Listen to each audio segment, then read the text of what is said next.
رمضان کے ایام میں، رمضان کی راتوں میں ایک بہت بڑا عمل، وہ رات کو اللہ کے لیے قیام کرنا، اللہ کے لیے نماز پڑھنا، اللہ کے لیے اپنی راتوں کو جگانا۔ کس کام میں؟ عبادت میں، قیام میں، نماز میں، سجدے میں، رکوع میں۔ یہ بڑی عظیم عبادت ہے۔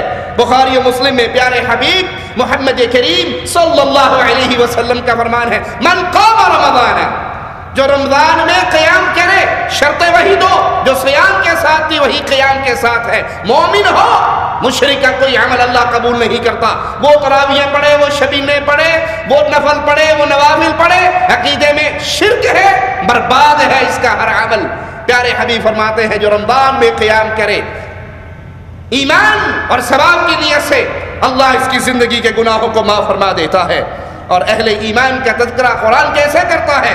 وَعِبَادُ الرَّحْمَنِ الَّذِينَ يَمْشُونَ عَلَى الْأَرْضِ هَوْنًا، اللہ کے بندے جو زمین پہ بڑی نرمی سے چلتے ہیں، زمین پہ اکڑ کر اللہ کے نیک بندے عباد الرحمن نہیں چلا کرتے، وہ بڑے دھیمے ہو کے چلتے ہیں، ان کے مزاج کے اندر بڑا دھیما پن ہوتا ہے۔ اور جو اکڑ کے، گردن اکڑا کے، گردن میں سریا ڈال کے کسی غریب کو دیکھے تو اس کے ساتھ کندھا ٹکرا کے، موڈا مار کے، اور یہ سمجھے کہ بس میں ہوں، میں آؤں تو راستہ خالی ہونا چاہیے، میرے سامنے کوئی اور نہ ہو، تو کیا اس کا شمار اللہ اپنے بندوں میں کر رہا ہے؟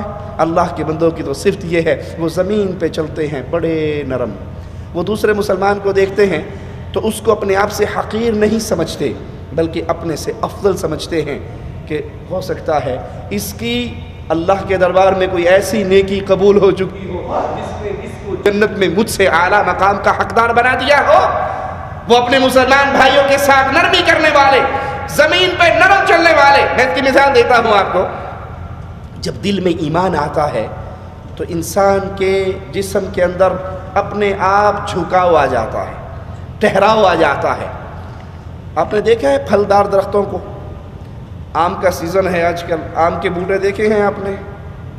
جب درخت کو آم لگ جاتا ہے اس کی ٹہنیاں کیسے جھک جاتی ہے؟ کیوں؟ پھل لگ گیا ہے۔ جب مسلمان کو ایمان کا پھل مل جاتا ہے، ایمان کے ذائقے کو چکھ لیتا ہے، وہ جھک جاتا ہے۔ ہر مسلمان کو ادب سے ملتا ہے، ہر انسان کے ساتھ پیار سے بولتا ہے، اس میں اکھڑ مزاجی، لڑائی جھگڑا یہ ختم ہو جاتا ہے۔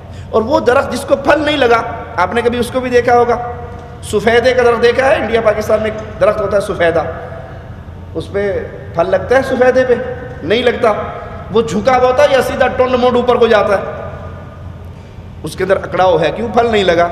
جس کو ایمان کا ذائقہ مل جاتا ہے وہ اپنے مسلمان بھائیوں کے لیے بک جاتا ہے۔ ہو ہلکا یارا تو بریشم کی طرح نرم، رزم حق و باطل ہو تو فولاد ہے مومن۔ مومن ہوگے تو پیار کرنے والے، محبت کرنے والے، آرام سے چلنے والے، اور اگر ٹاکرا کسی کافر سے ہوگا، ایمان اور کفر کا مارکا ہوگا، تو یہ کفار کے سامنے فولاد سے زیادہ سخت ہونے والے۔ وَإِذَا خَاطَبَهُمُ الْجَاهِلُونَ قَالُوا سَلَامًا۔ اہل ایمان کا ذکر مالک کیسے فرما رہا ہے؟ جب ان کا مکالمہ جاہلوں سے ہو جائے، کوئی اسے گالی دے تو جواب میں وہ گالی نہیں دیا کرتا، کوئی اس پہ طنز کرے وہ جواب میں وہ زبان استعمال نہیں کرتا، بلکہ اسے سلامتی کا آوازہ لگا کے اس کے پاس سے کنی کترا کے نکل جاتا ہے۔ ایک شخص نے مجھے انڈیا سے فون کیا اور خوب گالیاں دی، جتنا وہ بیچارہ گالیاں دے سکتا اس نے دے لی۔ میں خاموشی سے سنتا رہا، قبر پرست تھا کوئی، کلمہ پڑھنے کے باوجود توحید کے نور سے دور بیچارے، جاہل مولویوں کے چنگل میں پھنسے ہوئے۔ تو جب اس نے 1-2 منٹ کا غصہ نکال لیا، گالیاں دے دی، میں نے جواب میں کوئی گالی نہ دی، تو مجھے کہنے لگا تیرے منہ میں زبان نہیں ہے کیا؟ تو کیوں نہیں بھونکتا؟ تو میں نے کہا پیارے بھائی میری منہ میں زبان ہے، جیسے آپ نے گالیاں دی مجھے بھی اللہ نے زبان دی ہے، لیکن میں نے جس نبی کا کلمہ پڑھا ہے اس نے مجھے یہ زبان استعمال کرنے سے منع کیا ہے۔ تم نے جس پیر صاحب کی بیعت کی ہے، ہو سکتا ہے وہ پیر صاحب تمہیں صرف گالیاں ہی سکھاتے ہوں۔ اگر ٹکراؤ کہیں جاہل سے ہو جائے، بے علم سے ہو جائے، اکھڑ مزاج سے ہو جائے، تو اس کی لازمی نہیں ہے ہر بات کا جواب دیا جائے، ہر پتھر پہ اس کو اینٹ ماری جائے، ہر اینٹ کا جواب پتھر سے دیا جائے، نہیں۔ بلکہ خاموشی اختیار کیجئے، اور جب سمجھتے ہیں کہ یہ دور ہے دین سے، یہ دور ہے قرآن کے نور سے، تو اس کے پاس سے کنی کترا کے نکل جائے۔ وَالَّذِينَ يَبِيتُونَ لِرَبِّهِمْ سُجَّدًا وَقِيَامًا، اللہ کے پیارے بندے وہ ہوا کرتے ہیں جو اپنی راتوں کو رکوع اور سجدے میں گزارتے ہیں۔ اللہم اجعلنا منہم ومعاہم وفیہم، اللہ ہمیں بھی ان کو شامل فرما دے جن کی راتیں اللہ کے لیے رکوع کرتے ہوئے، اللہ کے لیے سجدہ کرتے ہوئے، اللہ کے لیے نماز پڑھتے ہوئے گزرتی ہو۔ اللہ کے لیے سوچئے، اور سب سے پہلے اللہ کہنے والے کو سوچنے کی توفیق عطا فرمائے، میں اپنی رات کا حساب تو لگاؤں، میری رات کیسے گزرتی ہے۔ ابو بکر صدیق رضی اللہ عنہ وارضا فاروق اعظم کو کہتے ہیں، نصیحت کرتے ہیں زندگی کی آخری لمحات میں، عمر، رات میں اللہ کا حق ہے جس کو دن میں قبول نہیں کیا جاتا، وہ حق رات کو ہی ادا کیا جاتا ہے۔ کیا کبھی میں نے رات کا 1 گھنٹہ، 1.5 گھنٹہ، 2 گھنٹے مصلی پہ نماز پڑھتے ہوئے گزارے؟ کیا کبھی رات کے اندھیروں میں میری آنکھوں سے آنسو گرے؟ کیا رات کے اندھیروں میں میں نے اپنے دن کی روشنی کے گناہوں کو یاد کیا؟ کیا رات کے اندھیروں میں میں نے اپنے رب کو پکارا؟ رسول اللہ صلی اللہ علیہ وسلم کے سامنے آپ کے صحابی آتے ہیں، آپ انہیں کہتے ہیں مانگ کیا مانگتا ہے؟ وہ کہتا ہے جنت میں آپ کا ساتھ چاہیے، تو آپ اس کو کیا کہتے ہیں؟ کثرت سجود سے میری مدد کر، نفل زیادہ پڑھ۔ اور رات کی نماز یہ وہ عظیم عمل ہے، پیارے حبیب علیہ الصلوۃ والسلام فرماتے ہیں مسکینوں کو کھانا کھلانا، سلام پھیلانا، السلام علیکم کہنا، اور جب لوگ سو رہے ہوں اس وقت اپنے رب کے لیے نماز پڑھنا، یہ وہ پیارے اعمال ہے جو یہ اعمال ادا کرتا ہے وہ قیامت کے دن سلامتی کے ساتھ اللہ کی جنتوں میں داخل ہو جائیں گے۔ سیدہ عائشہ رضی اللہ تعالی عنہا فرماتی ہیں کہ پیارے حبیب محمد کریم صلی اللہ علیہ وسلم رات کی نماز کبھی نہ چھوڑتے، کبھی ترک نہ کرتے، بیماری کی حالت میں بھی نہ چھوڑتے، تھکاوٹ کی حالت میں بھی نہ چھوڑتے۔ اگر آپ میں قیام کرنے کی طاقت نہ ہوتی تو رسول اللہ صلی اللہ علیہ وسلم بیٹھ کر تہجد کی نماز ادا کرتے۔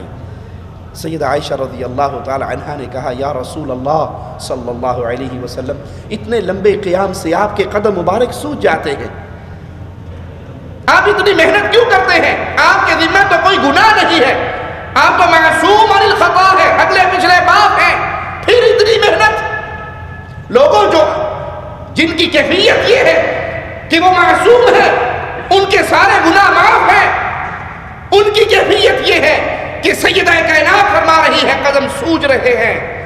میں پوچھ رہی ہوں اتنی محنت کیوں کرتے ہو؟ جواب میں فرماتے ہیں عائشہ، جس اللہ نے مجھ پہ اتنا کرم کیا ہے، کیا میں اس اللہ کا شکر گزار بندہ نہ بنوں؟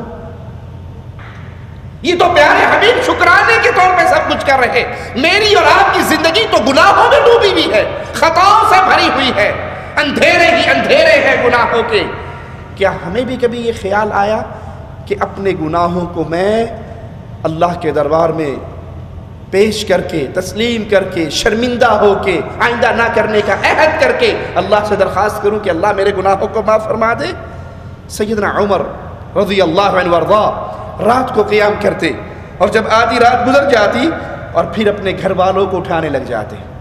یہ اہل ایمان کا گھر ہے، یہ مومن کا گھر ہے، یہ مومن کے گھر کا نمونہ ہے جو سیدنا عمر پیش کر رہے ہیں۔ آدھی رات گزر جاتی، اپنے گھر والوں کو اٹھاتے، اور قرآن حکیم کی آیت آپ کی زبان پر ہوتی وَأْمُرْ أَهْلَكَ بِالصَّلَاةِ وَاصْطَبِرْ عَلَيْهَا، اپنے گھر والوں کو نماز کا حکم دو، تاکید کرو، خود بھی اس عمل پہ جمے رہو، اپنے گھر والوں کو نماز کا حکم دو۔ کیا کبھی میں نے اپنے گھر والوں کو فون کر کے ان کی کیفیت، ان کی حالت پوچھتے ہوئے یہ پوچھا کہ زوجہ محترمہ نماز 5 وقت کی پڑھتی ہو یا ڈنڈی مارتی ہو؟ کبھی یہ توفیق مجھے بھی ہوئی؟ بیٹا بیمار ہو تو ہم سارے پریشان ہو جاتے ہیں، اپنے بچوں کو فون کرتے ہیں، پیسے بھیجتے ہیں دوائیوں کے لیے، اپنے دوستوں کو کہتے ہیں، کبھی کسی کو کہتے ہیں، لیکن کبھی مجھے یہ توفیق ہوئی میں ان سے یہ پوچھوں کہ کیا میرا بیٹا 5 وقت نماز پڑھتا ہے؟ میری بیوی نماز پڑھتی ہے؟ میری بیٹیاں نماز پڑھتی ہے؟ قرآن حکیم کی آیت فاروق اعظم کی پیاری مبارک زبان پر ہے، اپنے گھر والوں کو اٹھا رہے ہیں اور قرآن حکیم کی آیت کی تلاوت فرما رہے ہیں، اپنے گھر والوں کو نماز کا حکم دو اور خود بھی اس نماز پہ قائم رہو۔ لا نسألک رزقا، اس دعوت کے بدلے میں اللہ کی طرف بلانے والے وہ رزق کا سوال نہیں کیا کرتے۔ مالک فرماتا ہے ہم تم سے رزق کا سوال نہیں کرتے، بلکہ تمہیں بھی رزق ہم دیتے ہیں، تمہارا رزق بھی ہمارے ہاتھ میں ہے، اور آخرت میں بول بالا تو صرف پرہیزگار کا ہی ہوگا۔ عمر بن خطاب رضی اللہ عنہ قرآن حکیم کی یہ آیت پڑھتے، امن هو قانت آناء اللیل ساجدا وقائما، بھلا وہ شخص جو راتوں کو جاگتا ہے، رات کے اوقات میں سجدے اور رکوع کی حالت میں عبادت کرتا ہے، یحذر الآخرہ ویرجو رحمت ربی، آخرت سے ڈرتا ہے، اپنے رب کی رحمت کی امید رکھتا ہے۔ یہ کتنا خوش نصیب ہے، یہ کتنا مبارک انسان ہے، یہ کتنا عظیم انسان ہے جو راتوں کو فلمیں دیکھنے میں نہیں گزارتا، ڈش اینٹینے کے سامنے نہیں گزارتا، انٹرنیٹ کی گندی ویب سائٹوں کو تلاش کرتے ہوئے نامحرم لڑکیوں سے چیٹنگ کرتے ہوئے نہیں گزارتا، فیس بک پہ عورتوں سے دوستی کرتے ہوئے اپنا وقت کا ضیاع نہیں کرتا، بلکہ اس کی رات کیسے گزرتی ہے، رکوع کی حالت میں، سجدے کی حالت میں، اس کی رات کیسے گزرتی ہے۔ یہ رکوع و سجدہ کرنے والا، یہ اللہ کی ملاقات کے دن کے خوف کو اپنے دل میں بسانے والا، اور آخرت کے دن اللہ کی رحمت کی امید اپنے دل میں جگانے والا، امیر المؤمنین سیدنا عثمان رضی اللہ عنہ وارضا کثرت سے رات کو نماز پڑھتے اور ان نمازوں میں کثرت سے قرآن کی تلاوت کرتے۔ علقمہ کہتے ہیں میں نے رات عبداللہ ابن مسعود رضی اللہ عنہ وارضا کے ساتھ گزاری، وہ رات کے پہلے حصے میں ہی نماز پڑھنی، نفل پڑھنے شروع کر دیے، اور جب فجر کا وقت قریب ہوا اس وقت انہوں نے وتر کی نماز ادا کی۔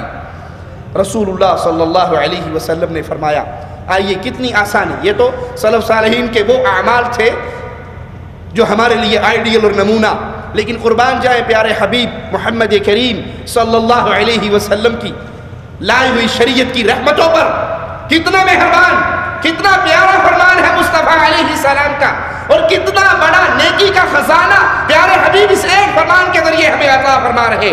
آپ علیہ السلام نے فرمایا جو امام کے ساتھ قیام شروع کرے، ہمارے ہاں تراویح کی نماز ہوتی ہے نا، آپ نے فرمایا جو امام کے ساتھ قیام کا آغاز کرے یہاں تک کہ امام کے ساتھ ہی ختم کرے، اسے چھوڑے نا، امام کے ساتھ شروع کرے اور آخری رکعت تک امام کے ساتھ ختم کرے، اس کے لیے اللہ رات بھر کے قیام کا ثواب لکھ دیتا ہے۔ انڈیا پاکستان میں تو پورا پورا پارا پڑھتے ہیں قراء اور حفاظ، یہاں تو آدھا پارا بھی مشکل سے پڑھا جاتا ہے، اور ہم میں سے کتنے ہیں جو عشاء پڑھ کے بھاگ جاتے ہیں اور تراویح کی نماز میں امام صاحب کے ساتھ نہیں ہوتے، میں نے یہ کام کرنا ہے، میں نے یہ کام کرنا ہے، میں نے یہ، اور شیطان اس موقع پہ یاد کروا کے آپ کے دل میں چھپے ہوئے کام، ارے چھوڑ تراویح کو، پہلے وہ کام کر لے، دکان بند ہو جائے گی، وہ یہ ہو جائے گا، وہ وہاں چلا جائے گا۔ تھوڑی سی دیر کی، آدھے گھنٹے پونے گھنٹے کی یہ عبادت، ہم اس کو چھوڑ کے دنیا کے اشغال میں لگ جاتے ہیں، اور پیارے حبیب کیا فرماتے ہیں جس نے قیام رات کا ایمان کے ساتھ شروع کیا، ایمان کے ساتھ ختم کیا، اللہ کے ہاں اس کے لیے پوری رات کا قیام لکھ دیا جاتا ہے۔